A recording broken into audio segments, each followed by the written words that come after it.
Example number 14.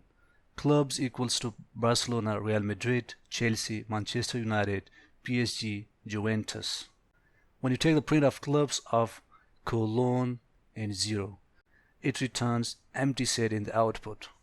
Look at here, if you have nothing, if you don't have any number on the left of the colon, it means that the program will start by default from the first element, up to the 0 index. What is my 0 index? 0 index is the Barcelona. At 0 index we have Barcelona, because remember, index, positive indexing starts from 0. 0, 1, 2, 3, 4, 5. So at 0 index value we have Barcelona. But it is the last value on the right side. We already know that if we have the value on the right of the colons, this value will not be included. Before this value, everything will be included. But exactly that value will not be included in the final answer, since the exact index value here is 0. So at 0 we have Barcelona, which is not included. It is the end value. Do we have any other element before Barcelona?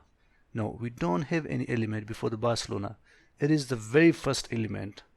Since we have no element before the Barcelona, therefore it returns empty set if we have clubs of colons and 0. You try the second method, and in the third method you will get the same empty set.